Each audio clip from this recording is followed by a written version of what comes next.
Good afternoon and good morning for whether you join us from the West Coast or the East Coast. Welcome to the first episode of Shifting the Narrative, a live stream brought to you by the Opportunity Agenda, a social justice communications lab that has worked on a range of different messaging resources on criminal justice, immigration, and much, much more.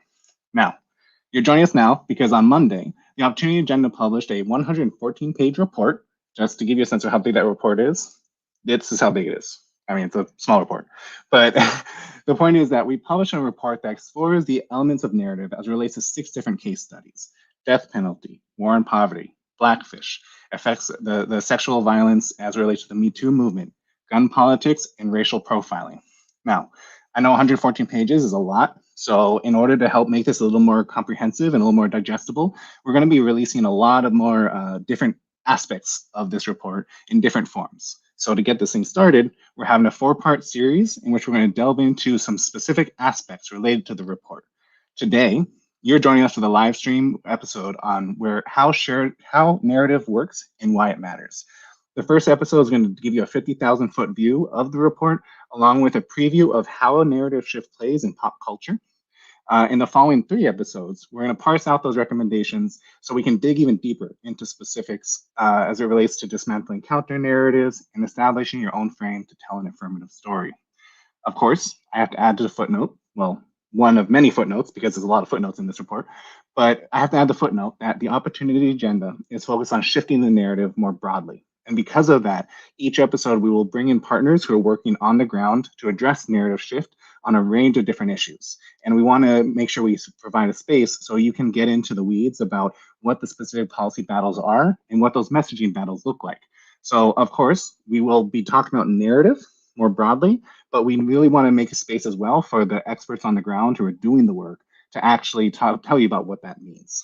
Now, to lead us on this journey for the 50,000-foot view part of it, I have the pleasure to introduce our panelists. First, we have Julie Fisher-Rowe, the Director of Narrative and Engagement at the Opportunity Agenda, as well as Loren Siegel, the researcher who drafted the report for all of it, and then Kristen Marston, the Culture, Entertainment, and Advocacy Director for Color of Change. Welcome. Glad you guys can join us, or glad you gals can join us. Now, in the first half of the episode, our esteemed panelists will talk about different aspects of what went into the report and what narrative shift looks like today. After the brief presentations, we're going to open the room for questions from you, from the audience, the experts on the ground. Now, I know quite a few are doing the vital work to build affirmative messages on a range of issues, and I will look forward to hearing your questions at the end. So to make sure we get to those questions, please put them into the chat now or when you think of them, because we have a production team who's working on the back end to make sure that we get to your questions at the end. Now, to get us started, I want to pass the mic to Julie Fisher-Rowe, Director of Narrative Engagement at the Opportunity Agenda. She's going to delve into narrative research, how narrative research connects back to advocacy work on the ground, and the importance of building a greater synergy between narrative research and advocacy. Julie, the floor is yours. Great. Thank you, Christiaan. So hello, everyone. Thanks for joining us to hear about this report, which does cover a lot of ground, as Christiaan said. I'm just going to go over a few pieces today in hopes that you really do get a little bit interested in looking at the larger report. But first, I want to go through why we decided to do this report. We really were taking a look at, people have been talking more and more about narrative and narrative strategy, this idea of something that is a little bit bigger, or much bigger in many cases, than our various messages, our campaign level messages, right? We're starting to see that we've known for some time that there's this bigger layer that really we need to both bolster or disrupt in some cases, or add to, and make sure that most of our campaign level messages are feeding into that. So what does that look like? How did it happen? Where has it been successful? Where has this narrative shift level really made a difference? So we decided to take a look at 6 case studies, which Christiaan mentioned, starting with the narrative shift on the death penalty, taking a look at the 20th century shift from the idea of a war on poverty to ending welfare as we know it in the 90s. The documentary Blackfish and the effect it had on SeaWorld and their treatment of animals that they were holding in captivity. The Me Too movement, gun politics, and particularly how the National Rifle Association has played into that particular conversation, and then ending racial profiling, and also the role that the ACLU in particular played in changing that conversation. So as I said, there's a lot in those reports, and Loren, who drafted and wrote them, is going to go through a lot of her methodology. But I just want to give a few other acknowledgments too. First of all, to Loren Siegel, who wrote them. And she's going to talk about her methodology, but she used a mixture of interviews with folks who had actually done the work, and also used LexisNexis to take a look at how some other issues and how things were covered. We do have a caveat, a note on LexisNexis. We do know that, and have come to understand recently, that they do contract with ICE. And so we are in the process of looking at some other venues, some other tools that we can use to get this information that has been vitally important to this report, but obviously compromises our values with those contracts with ICE. I also want to acknowledge Lucio Di Turley, who another consultant of ours who worked on the social media aspect of this to really look at social listening when that came into play, and obviously the later part of the 20th century, and the way people were talking about these issues and how that affected narrative change. And for that, she used Brandwatch, which was formerly known as Crimson Hexagon, another very powerful tool. And I also want to acknowledge on staff, Charlie Sherman and Elizabeth Johnson, for really coordinating this whole thing and bringing this report to fruition. So that's the report. We went through and took a look at, everything. Obviously, there's a lot of information in here. We were able to pull out 7 recommendations. I'm just going to touch on 3 today, and very briefly. So we'll be talking about more in future live streams. So first of all, one of the things that we saw that's important to remember is to really establish your own story. We can get really caught up in what the dominant narrative is and what the counter narrative is and what the opposition are saying, but to really be able to stake our own ground and say, this is the story we want to tell. This is the vision that we have. And we saw that as particularly important in, for instance, the Me Too movement, where they're caught in kind of these myths and about rape, that it was stranger danger and limited, and mostly about the way to prevent it was in the person affected's behavior, right? So the solutions were about how women should act to prevent rape from happening to them, right, or other survivors. It was really focused on that behavior, and they really realized, we need to expand this. We need to expand and change the narrative so that it is we have a much more truthful understanding about what happens with sexual violence, how prevalent it is, who it affects, and who does it, who perpetrates it, and what we need to do to change that, what conditions need to change, how accountability needs to change, what policies need to change. So they were able to have that longer term view instead of just constantly fighting the myths, which can take a lot of time and energy, but doesn't change the larger conversation, right? And then I'm going to combine my next 2, which is we do need to know the other side, but we pretty much usually do, because it's often the dominant narrative. We often are very familiar with it, but we need to take a step and really dismantle the assumptions that other side relies on. So if you think about, for instance, in racial profiling, the ACLU was really able to take a look at, there are kind of 2 different assumptions. One is that these are isolated incidents. These are bad apple cops that are mistreating individual Black and then brown and other people of color. And the other more sinister and deeper myth was this idea of Black criminology, that the state actually has to control Black and then brown bodies, and therefore, because there's a higher level of criminality.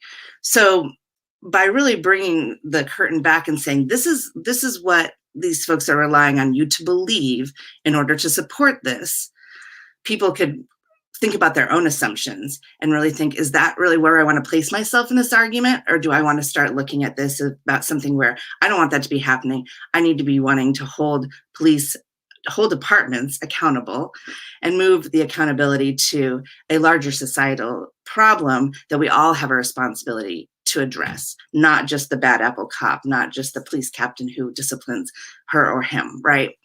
So really making sure that we're looking at those underlying assumptions, which are usually lies, shining light, but also challenging them and giving them the real solutions that we want based on that longer term vision.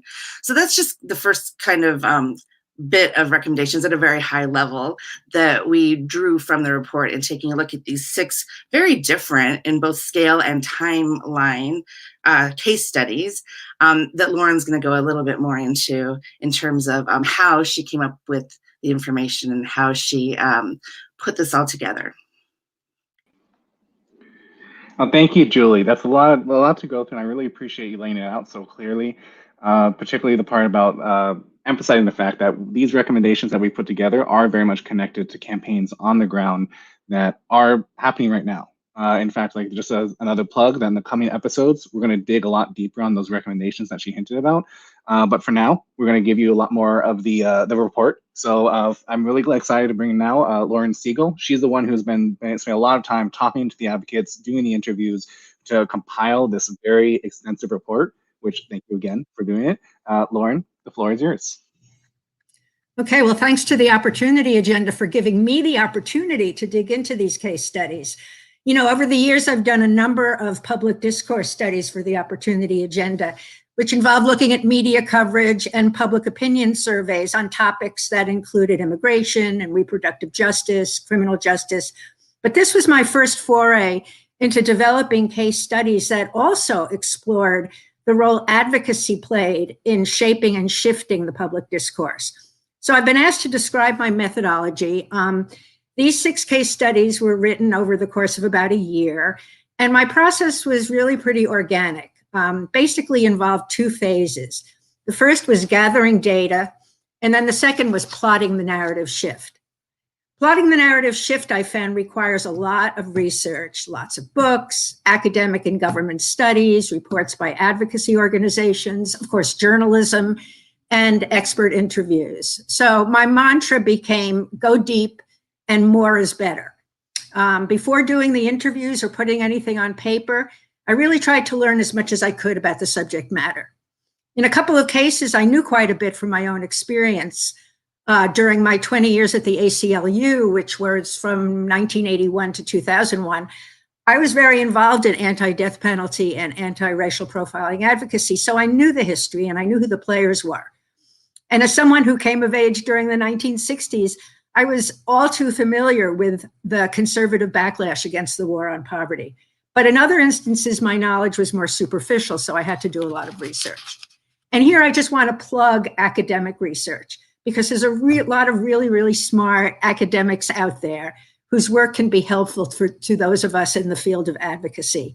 For example, in the course of my Google Scholar research for the Me Too case study, I came across an article by a group of scholars from Northeastern University titled Reclaiming Stigmatized Narratives, the Network Disclosure Landscape of Me Too. Well, in spite of, or maybe because of its arcane title, it really piqued my interest because I had never encountered the term stigmatized narrative before, and it seemed important.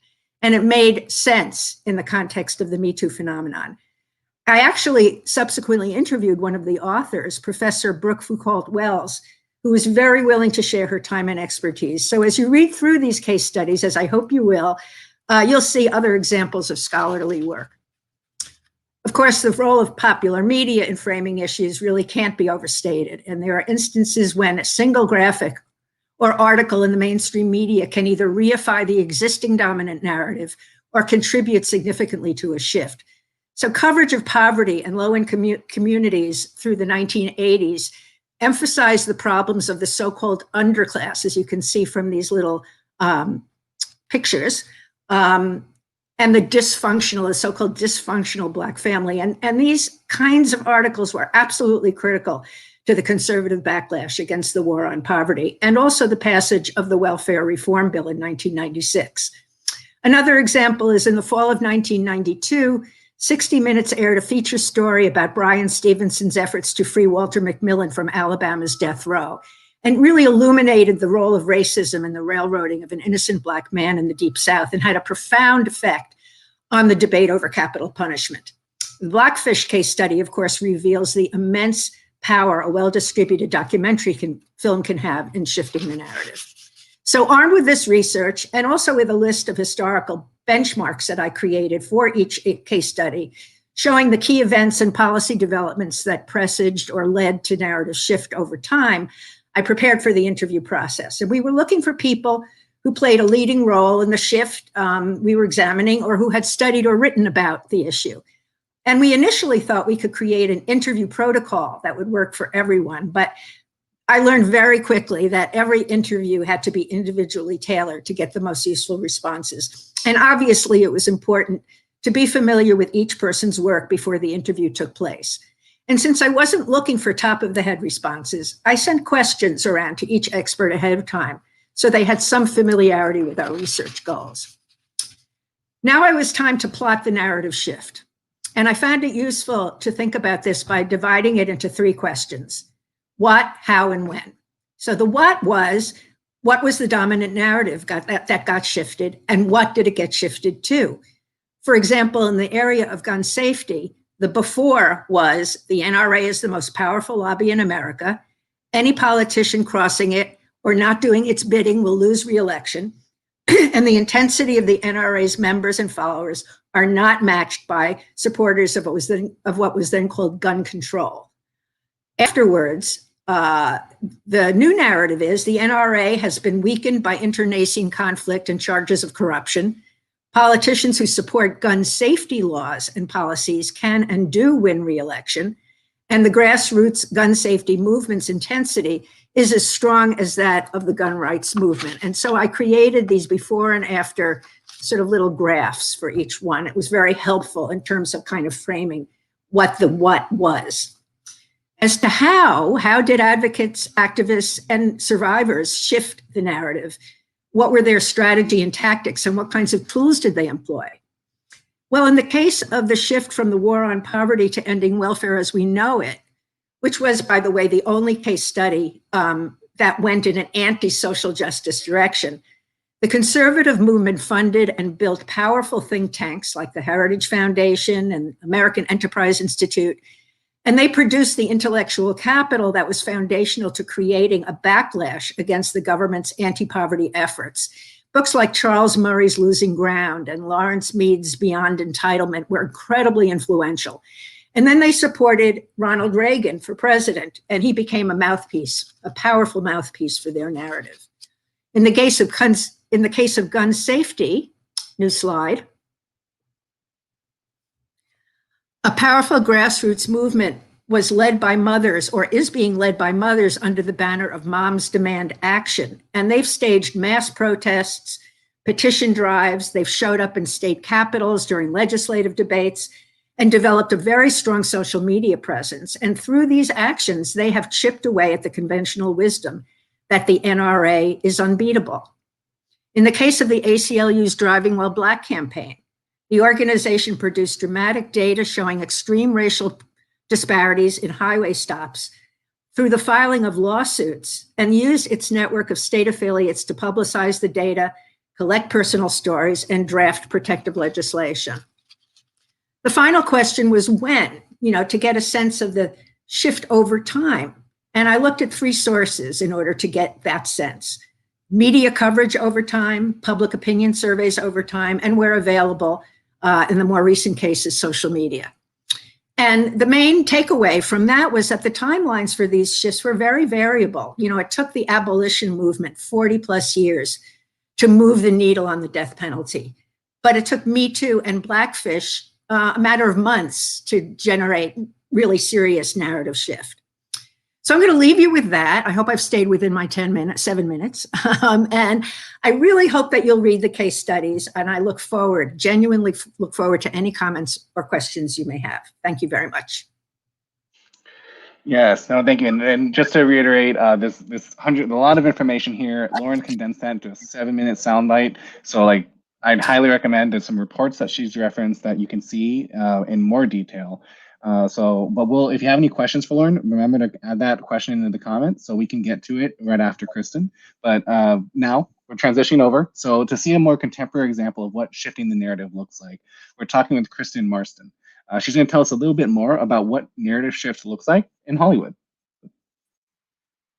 Hello. Thank you so much for having me, Opportunity Agenda team. My name is Kristen Marston. I'm the Culture and Entertainment Advocacy Director at Color of Change Hollywood. And our goal is really to shift the narrative about Black people and the issues that most impact our communities on the ground. And so we do that through several avenues, but the most relevant to this conversation is our writer's room and production consulting work. And so what we do is we come in and we work with writers, producers, creators, executives, to engage with content at every stage of the development process, from when the script is first being written in the writer's room down to marketing and distribution to ensure the narratives are representative and accurate of Black people, but also the issues that affect our communities. We do this because we believe narratives are powerful, and our goal is really to have them work in our favor towards our movement for racial justice. And so, new slide, another method that we use to change the narratives that we see is commissioning original research. So for example, the year before last at Sundance, we actually released a research study called Normalizing Injustice. And this was a study about how crime shows represent the criminal justice system. This was so important and foundational to our narrative change work because we found that crime shows were essentially acting as a PR arm for the police.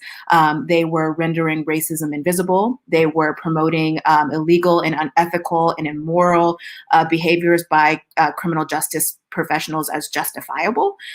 Cops were seen as doing what they had to do in the name of justice, therefore getting away with violent and unacceptable behavior. The shows created a world in which criminal justice forms and alternative practices and solutions did not exist. And police really faced the consequences of the wrongful acts that they committed.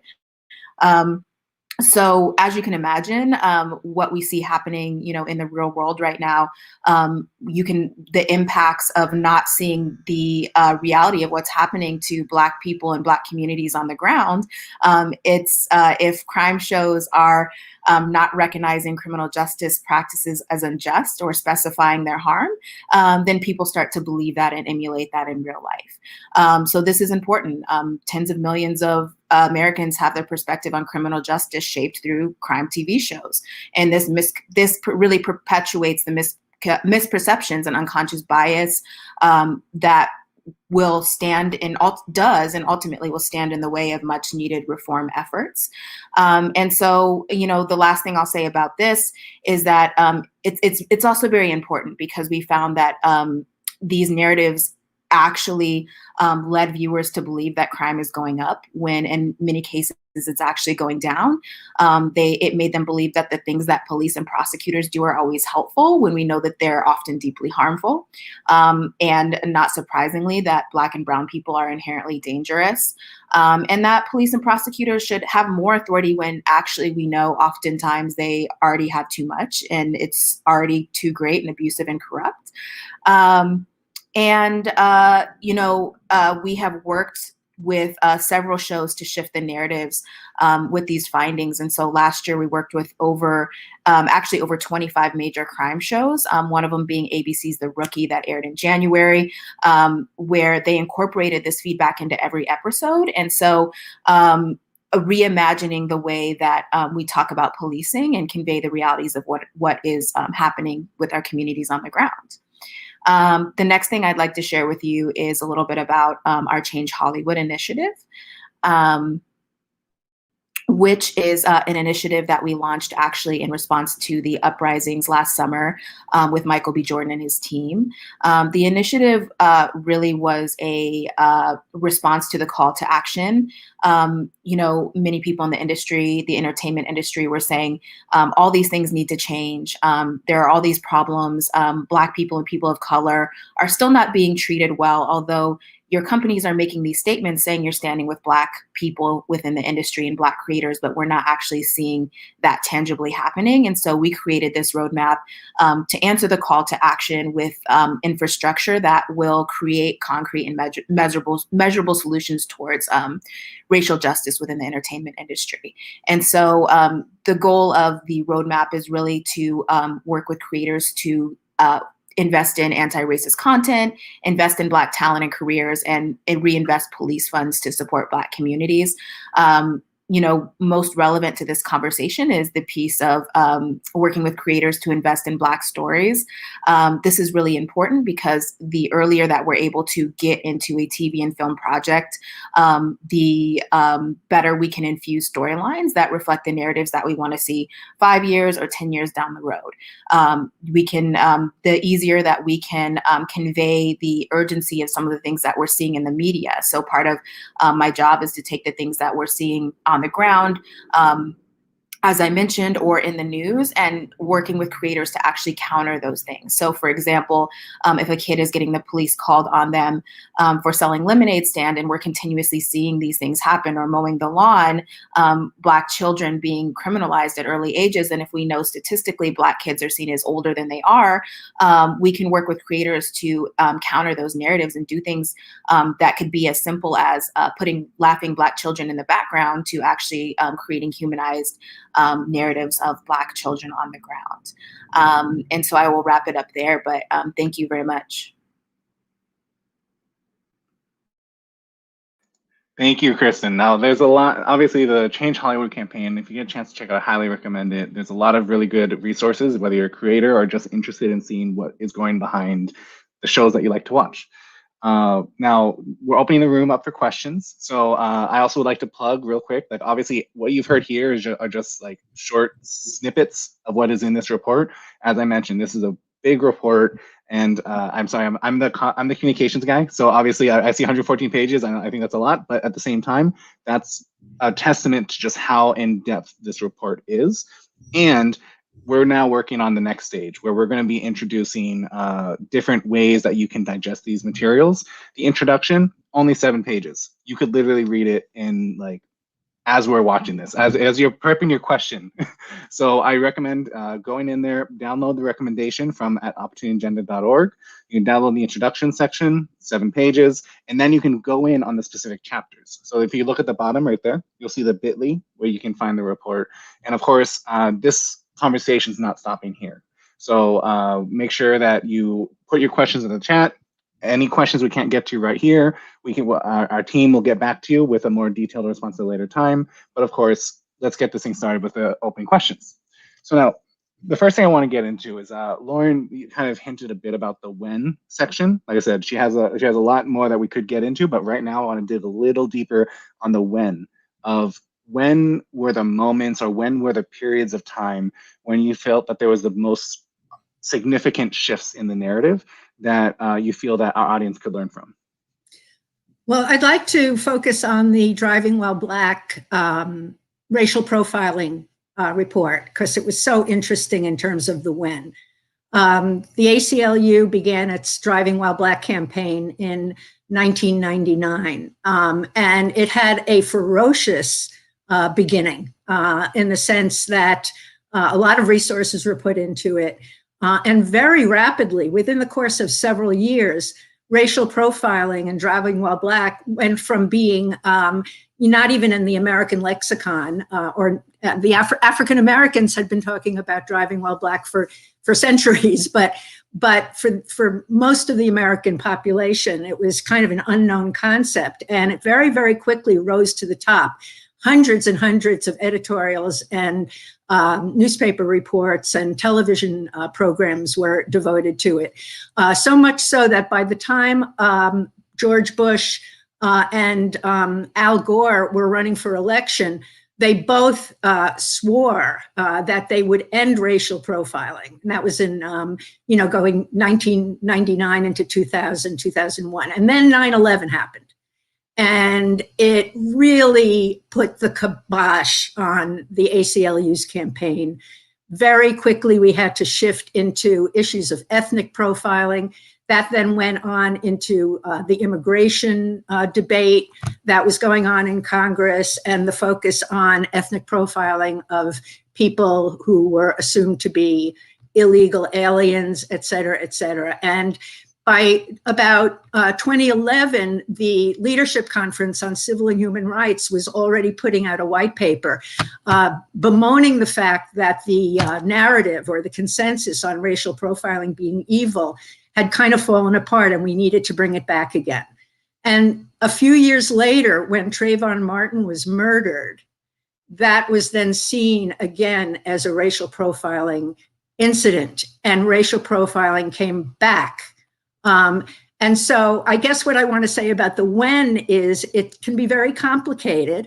It can happen very quickly, as we saw with Me Too and Blackfish.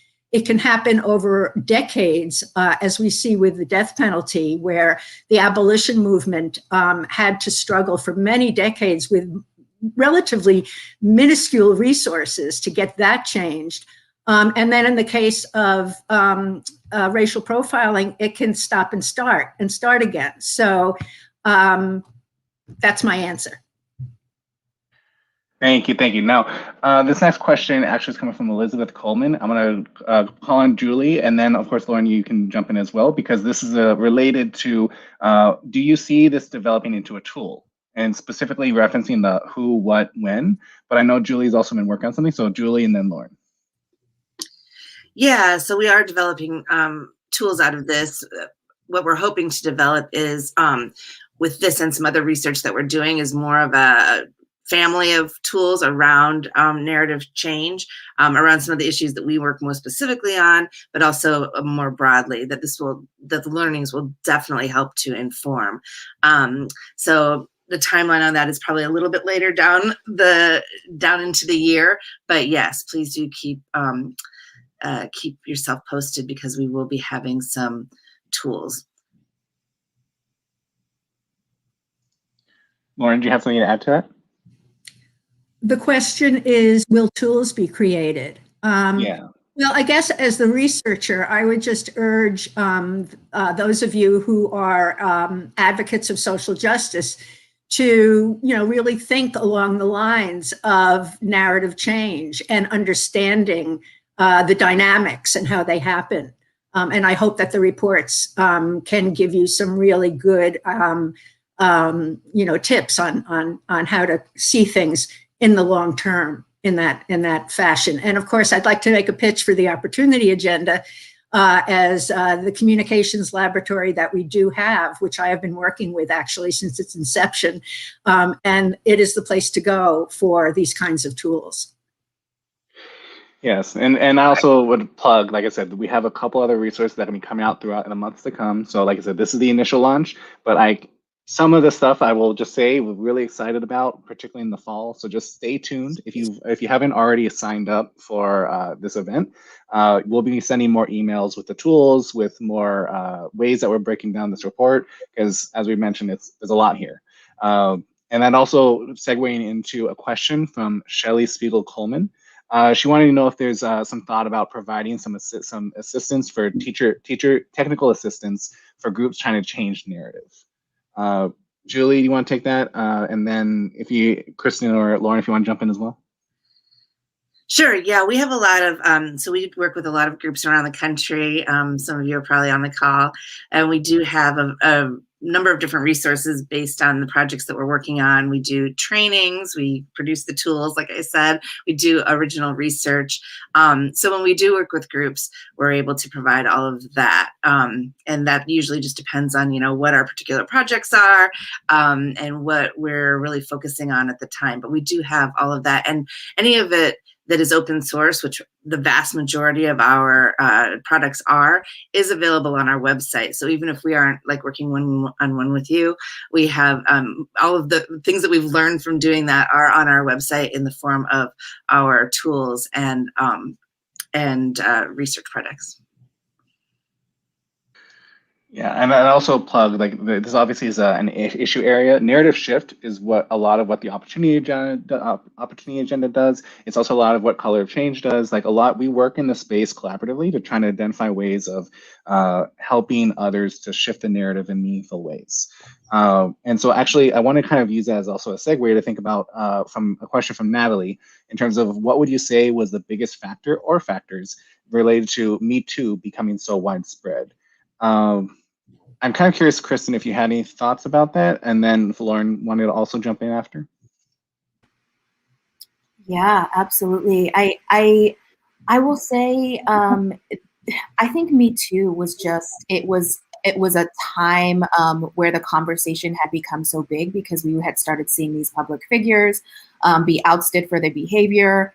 The conversation had already kind of started to penetrate the media in a new way. And I think it was kind of this perfect storm of, the activists and the organizations behind the scenes really trying to work to get women's narratives out there, but also because it was something that was so relatable that it really just picked up organically. And so, having that combination of these men being called out in the media and being held accountable for their actions, and the organizations behind the work, behind the amazing work, and then also having a moment where people actually have the opportunity to share how these stories relate to them, I feel like was such a impactful moment that really just took off, and I think because the Me Too is something that so many people, so many women and people in general can relate to, that it was something that was long overdue, in my opinion, the conversation. And so, I think that had a lot to do with it.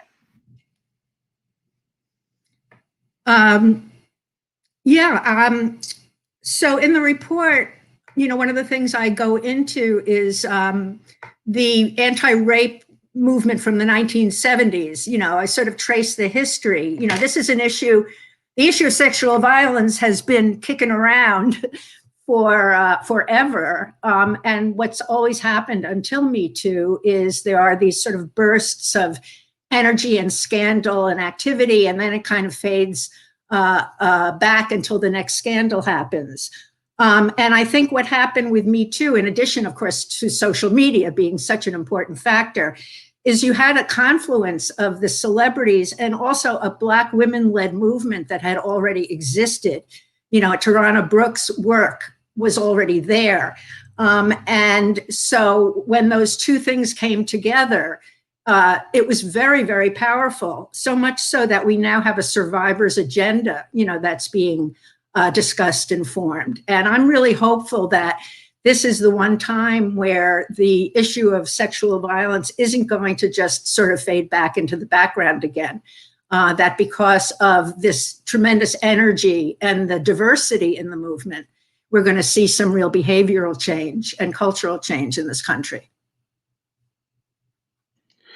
And also kind of a slight pivot on since we're getting into a bit of Me Too really grew a large part because of very persistent organizing, even when no one was listening. So to kind of circle back on that, I'm curious about how much do you feel that Hollywood has played a role in disseminating and in some cases challenging the dominant narratives? Kristen, I'm particularly interested in what your thoughts are related to certain shows have been known to perpetuate the dominant narratives, but then every once in a while there's one that really comes out and like challenges it right out. So Kristen, could you talk a little about what that process has been? Yeah, I mean, Hollywood plays a significant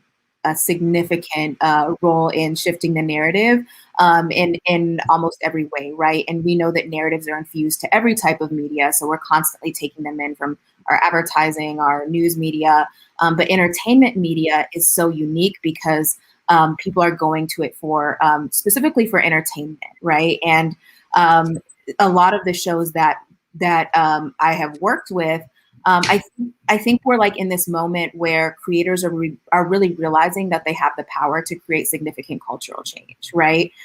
It's not just a job. There's actually work to be done. And I think there's a lot of beauty in people realizing this now. And some of the shows that we've worked with, like I said, have really, I actually want to shout out like shows like Brooklyn Nine-Nine that incorporated our crime procedural feedback into every episode. And, you know, but then there's shows that have been, you know, persistently harmful in the past, like shows like Cops, right, which is non-scripted. But, you know, Color of Change worked really extensively to get Cops off the air because we knew the power of the narratives, the racist narratives that it was seeding, and the way that it, for years and years and years, has perpetuated this idea of criminality in Black communities. And so that's one example of how powerful media is. And I often tell the story of, you know, that show of like when I was a kid and, you know, growing up with in a predominantly white school, the kids telling me, well, you're a Black person, so you're in gangs, right? And this was like the same time where people were coming to school singing the Bad Boys, What You Gonna Do from Cops. And so, you know, realizing that shows like this are shaping children and our communities from the very beginning, and have the power to affect like our day-to-day lives, but also the way that people interact and vote. And so shows like The Rookie, who have really taken the time to incorporate the feedback and be responsible, you know, are kind of paving the way for the conversations that we want to see.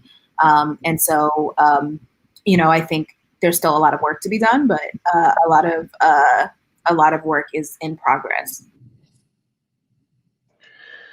Yeah, no, and I actually, on that point, I guess I would also flag that we have the media component of it is something that we've kind of touched upon.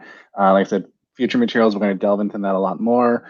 The following episodes, we will also have some folks who are working more on the ground, but just want to also reiterate that this is an open conversation. So if folks are working in the space and looking to kind of shift the narrative in a positive way, as I mentioned, the report can be found on our website at www.opportunityagenda.org, right there.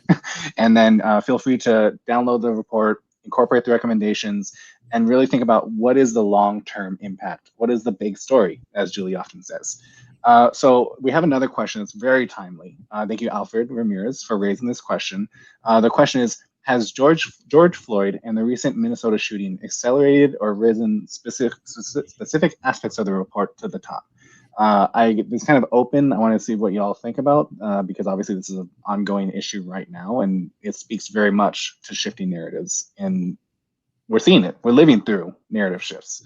So I guess to get things started, I'm just going to call on someone real quick. Loren, I see you're unmuted, so you're on the spot. But I also want to hear from the rest of the panel. So we'll go to Kristen and Julie after.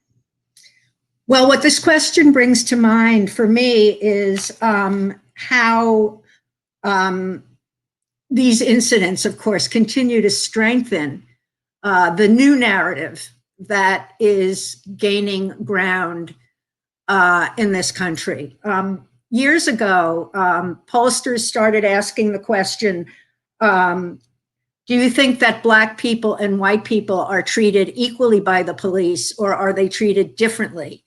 And I actually have this data in the racial profiling report. And, you know, years ago, a pretty significant majority of the public felt that police treat everybody equally. That has changed very, very significantly in the last few years.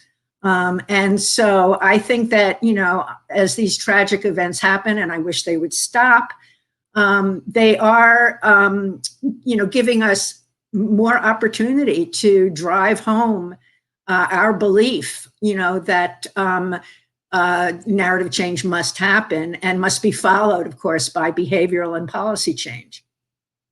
I hope that's responsive to that question. Thank you.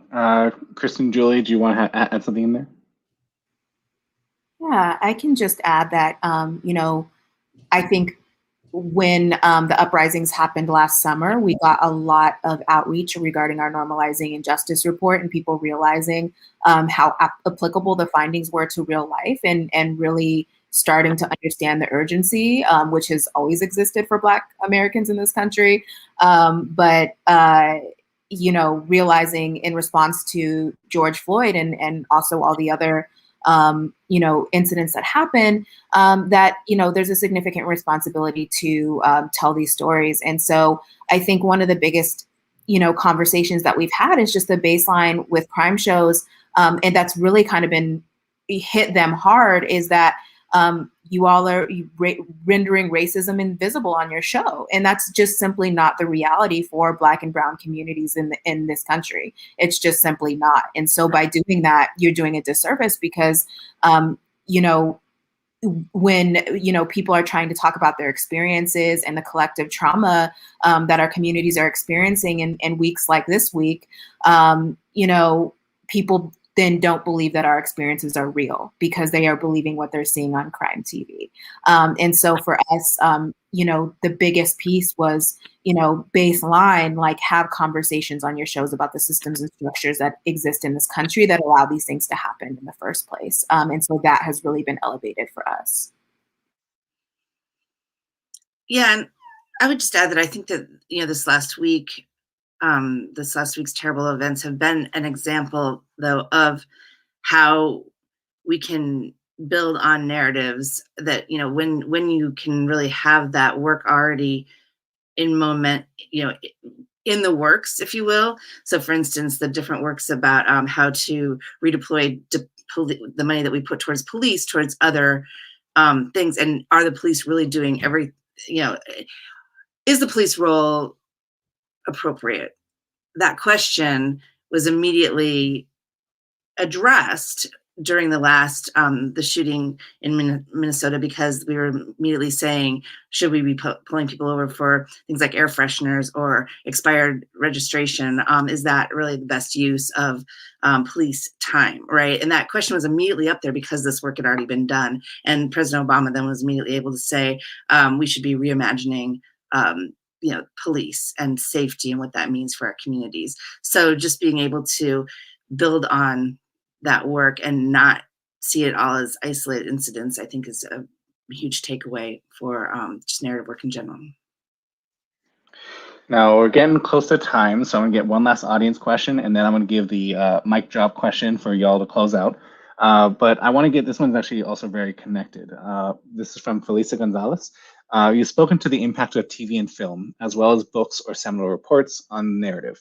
Can you speak to the role of journalism, newspapers or radio, in narrative shift?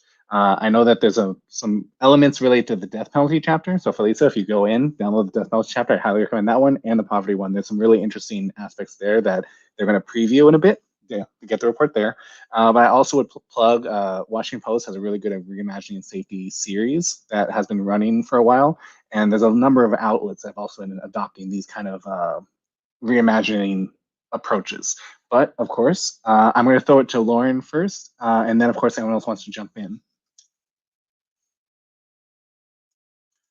Oh, Loren, you're muted.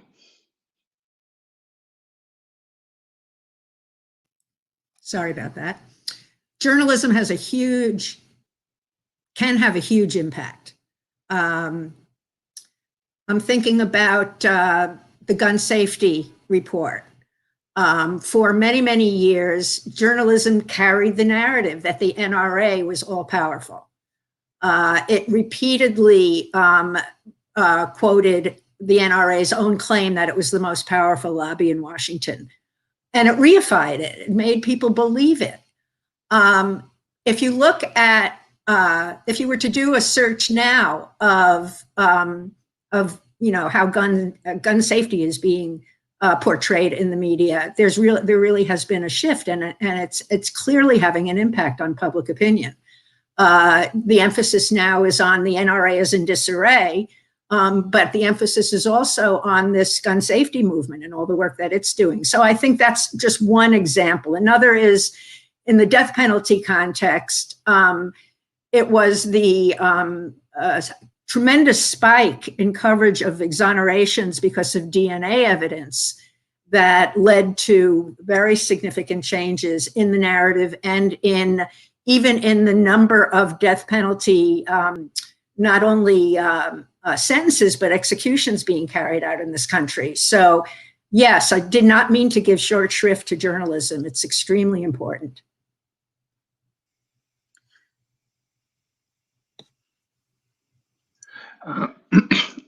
Julie, Kristen, if you have anything else to add into there. Well, I would just add that I think that that's why the narrative about journalism is so very important right now too, because it is changing in itself. This idea about the trustworthiness of journalism is and where people get their news and what constitutes news is just a really important factor to consider in all of these strategies, because that has such an impact on the way that people then consume that information that they used to consume very differently and with a very different lens than I think they are, particularly in the last few years.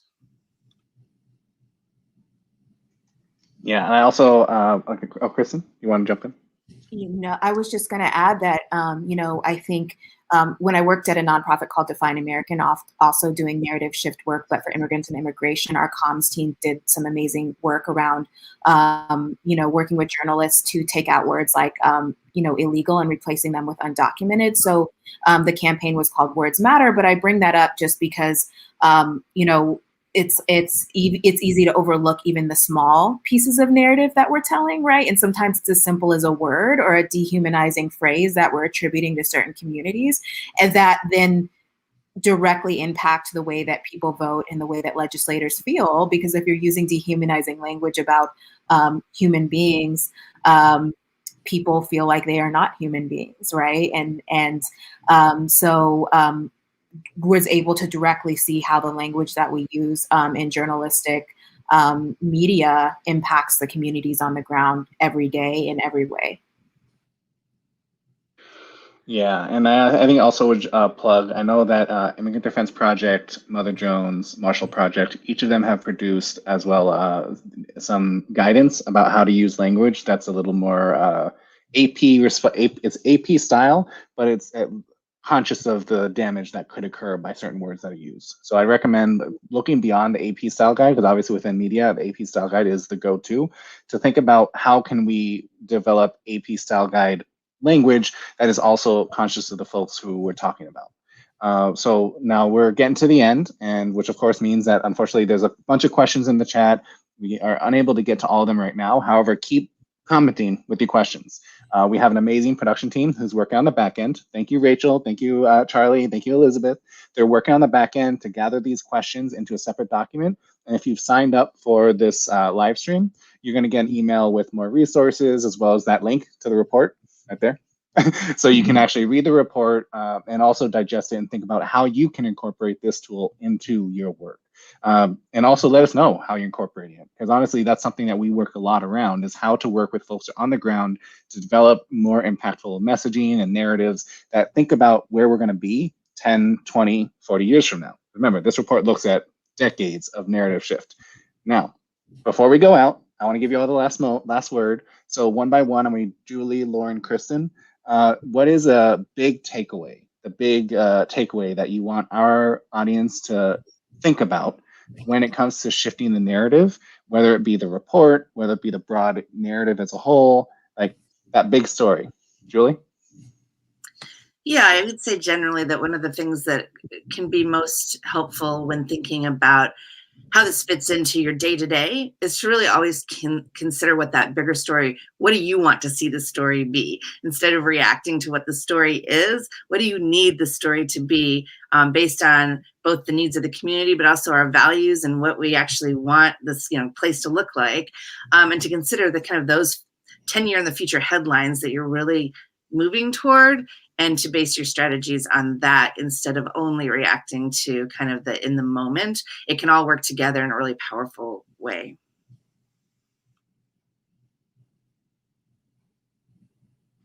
Loren? Well, I guess my takeaway, having labored over these reports for more than a year, is, as somebody who spent my adult life doing advocacy work and sometimes feeling like nothing was changing, it was very encouraging to see the impact that our advocacy work can have, even when we don't have as many resources as we would like to have. So my takeaway and my goodbye to you all is, stay with it. It does work. even if it takes a long time. And the kinds of tools that we're now able to access because of the work of the Opportunity Agenda and other organizations, I think is really, accelerating the process. Yeah, and I will add in closing that, I really have a lot of appreciation for reports like this and this report that the Opportunity Agenda has put out, because, it really helps us to highlight the gaps within the industry so that we can actually have the conversations, right? Like, a lot of this research hasn't existed in certain ways or in this way before. And so being able to take this data into the entertainment industry is really invaluable, right? I think there are people who are intentionally feigning ignorance about these issues, and there are people who simply don't know the gaps and are really willing to make the changes when we bring them this data. And so really appreciate this, and also the highlighting the importance of the structural issues in these reports, and not just focusing on the things that are surface, right? Like we talk about, highlighting, for example, one bad apple or one bad police officer versus the entire system that allows a police officer to exist in that way in the first place. And so anytime that we can use these reports to highlight the structural issues to create change, I think it's a really powerful thing. And, again, just really appreciate that, this conversation and this report. Thank you once again to all the panelists. Once again, this is just the beginning of the narrative shift journey. Well, the beginning of a journey that started. Loren's been running this journey for many years. We've all been running the journey. But the point is, this is a starting chapter for how we can go into a much bigger conversation about shifting the narrative. Of course, download the report. It's over here now. Download the report on our website. If you also go in there, you're going to notice a lot of other tools that we have on messaging advice, including a social justice phrase guide, which, if you're thinking about how to develop your message in a more impactful way, highly recommend that social justice phrase guide, as well as a number of other resources. Like I said, we have a whole team of people who are literally thinking about narrative shift and how we can support you in developing more impactful messages. And if you think there's something you really are looking for, you would want, also shoot us an email. We can think about how we can incorporate that into our day-to-day messaging guidance, because we have a team of people who think about this every day. This is episode 1, remember. So in the next 2 weeks from now, we're going to have another conversation where we're going to dig into the building affirmative messages for the long game. And that's actually going to look a lot more in depth into prison abolition and to immigrant detention. So I encourage y'all to join us 2 weeks from now. Every 2 weeks between now and May 26th, same time, roughly, we're going to be having this kind of a conversation. I appreciate the panelists today. Thank you for this lively conversation, and I look forward to seeing everyone in 2 weeks. Bye.